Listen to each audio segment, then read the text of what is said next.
اربوں لوگ 200 کروڑ کے قریب کہتے ہیں کہ دنیا میں مسلمان ہیں، کئیوں کی آنکھیں اور دل عرفات کے ساتھ دھڑک رہے ہوتے ہیں کہ آج عرفات میں خاص رحمتیں ہو رہی ہیں، آج عرفات میں خاص مغفرتیں ہو رہی ہیں، آج وہ حاجی ہمیں بھی دعاؤں میں یاد رکھیں گے، ہم تو حج کو نہیں جا سکے، ہمارے بھائی ہمیں نہیں بھولے ہوں گے۔ تو دیکھو اے حاجیوں، ہمیں بھول نہ جانا، آپ اپنے لیے ضرور مانگنا، اپنی دنیا اور آخرت کے لیے مانگنا، اپنے بال بچوں کے لیے مانگنا، اپنے وطن کے لیے مانگنا، مگر ساری دنیا کے مسلمانوں کو بھی یاد رکھنا، ہماری مغفرت کے لیے بھی مانگنا، ہمارے جو مسلمان بھائی بہن دنیا سے چلے گئے ان سارے مرحومین کے لیے دعائیں کرنا۔ اللہ نے آپ کو موقع دیا، آپ عرفات میں ہوگے جہاں خاص رحمت الہی برس رہی ہوگی، ہمیں بھول نہ جائیے گا، ہمیں اپنی دعاؤں میں ضرور یاد رکھیے گا، کچھ اس طرح دعائیں کیجئے گا کہ اے رب کریم الحمدللہ رب العالمین والصلاة والسلام على سید الانبیاء والمرسلین یا ارحم الراحمین یا ارحم الراحمین یا ارحم الراحمین یا ربنا یا ربنا یا ربنا یا ربنا یا ربنا یا اللہ یا رحمان یا رحیم۔ اے رب کریم کس زبان سے تیرا شکر ادا کریں، ہم گناہ گاروں کو، سیاہ کاروں کو تو نے آج عرفات کے میدان میں جمع ہونے کی سعادت دی۔ اے اللہ ہم نے کتابوں میں پڑھا ہے کہ عرفات کے میدان میں ہر سال تیرے دو نبی حضرت خضر علیہ السلام، حضرت الیاس علیہ السلام بھی حاجیوں کے درمیان عرفات کے میدان میں ہوتے ہیں۔ اے اللہ اس وقت عرفات میں لاکھوں حجاج موجود ہیں، اس میں تیرے بہت سارے نیک بندے بھی ہوں گے اور مجھ جیسا گناہگار بھی حاضر ہے۔ اے اللہ تجھے تیرے ان اٹھے ہوئے نیک بندوں کے ہاتھوں کا واسطہ، اے اللہ آج میری لبیک قبول فرما لے، اے اللہ آج میری حاضری قبول فرما لے، اے اللہ ہمارا حج بھی قبول فرما لے۔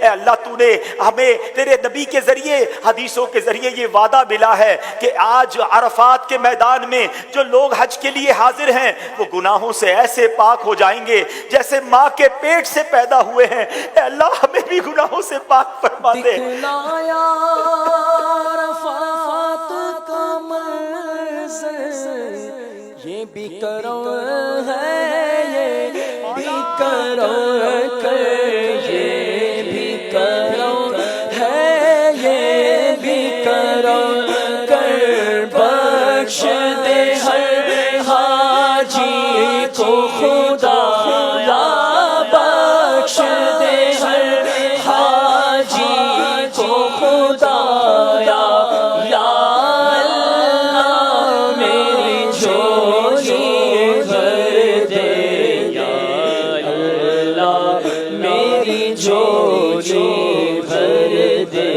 یا اللہ میری اے مولا جھولی۔ کریم، اے مولا کریم، ہم اپنے نافرمانوں کو جو ہماری بات نہ مانے اپنے گھر نہیں بلاتے ہیں۔ اے اللہ تیری مہربانی، تیرا شکریہ کہ مجھ جیسے نافرمان جس نے زندگی بھر تیری نافرمانیاں کی، تو نے اپنا گھر بھی دکھایا، کعبہ بھی دکھایا، طواف کی سعادت بھی دی اور آج عرفات کے میدان میں بھی بلا لیا۔ اے اللہ یہ تیری مہربانی، تیرے کرم کا شکریہ۔ اے مولا بلا لیا ہے تو آج مغفرت کی خیرات بھی عطا فرما دے۔ اے اللہ میرے سارے صغیرہ کبیرہ گناہ معاف فرما، میری بھی مغفرت فرما، میرے ماں باپ کی بھی مغفرت فرما، میرے بھائی بہنوں کو بھی بخش دے۔ اے اللہ آقا کی ساری امت کی بخشش فرما دے۔ اے اللہ بہت گناہ لے کر آیا ہوں، گناہوں کا انبار سر پر ہے۔ اے اللہ اب بقیہ زندگی گناہوں سے بچ کر گزارنے کی توفیق عطا کر دے۔ اے اللہ مجھے 5 وقت کا نمازی بنا دے۔ اے اللہ تجھ سے وعدہ کرتا ہوں کہ تو نے ایسی مہربانی کی ہے کہ کروڑوں لوگ ترس رہے ہیں، تو نے مجھ جیسے گناہگار کو بلایا ہے۔ اے اللہ اب میں تیری نافرمانی نہیں کروں گا، اے اللہ اب میں تیری فرما برداری والی زندگی گزاروں گا، حلال روزی کماؤں گا، حرام روزی کے قریب بھی نہیں جاؤں گا، 5 وقت نماز ادا کروں گا۔ مگر مولا میں نیت کر سکتا ہوں، طاقت تو نے دینی ہے، مدد تو نے فرمانی ہے، استقامت تو نے دینی ہے۔ اے اللہ مجھے اپنے پسندیدہ بندوں میں شامل فرما لے۔ اے اللہ مجھے سنتوں کا پابند بنا دے، حرام روزی سے ہم سب کی جان چھڑا دے۔ اے کریم مولا تیرے دربار میں ایک اور التجا بھی ہے، اس بار تو نے اپنے کرم سے بلایا۔ اے اللہ یہ سفر آخری سفر نہ ہو، جب تک زندہ رہیں ہر سال اے اللہ مجھے حج کی سعادت نصیب فرما، ہر سال مدینہ طیبہ کی، بلکہ سال میں کئی بار حاضریاں نصیب فرما۔ اے اللہ جتنے بیمار ہیں انہیں شفا عطا فرما، قرض داروں کے قرضے اتر جائیں، بے اولادوں کو نیک اور صالح اولاد عطا کر دے۔ اے اللہ جب اس سفر کو چلا تھا کئی تیرے بندوں نے اشک بار آنکھوں سے دعاؤں کے لیے کہا تھا، اے اللہ تیرے بندے بہت ترس رہے ہیں، تیرے بندے بہت تڑپ رہے ہیں۔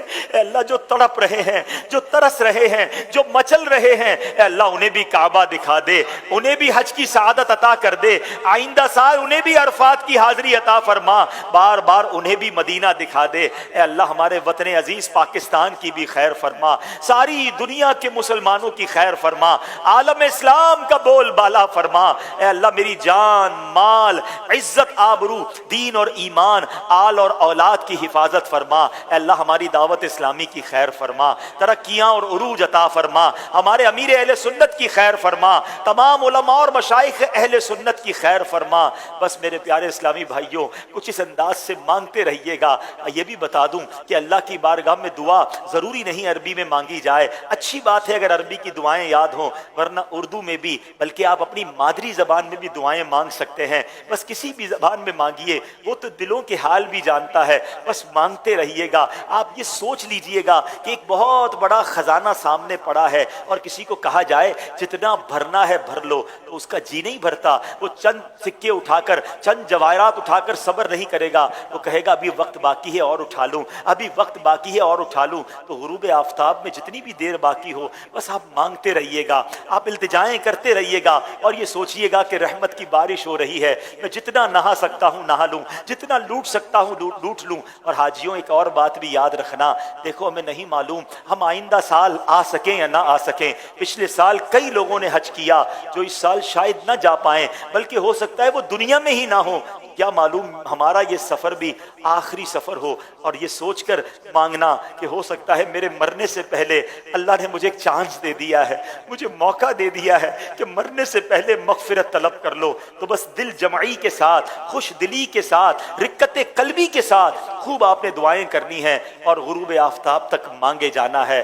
اللہ ہم سب کی دعاؤں کو قبول فرمائے، جو وہاں موجود ہوں اللہ سب کی دعاؤں کو قبول فرمائے اور ان دعاؤں میں ہم سب کو بھی شامل فرمائے۔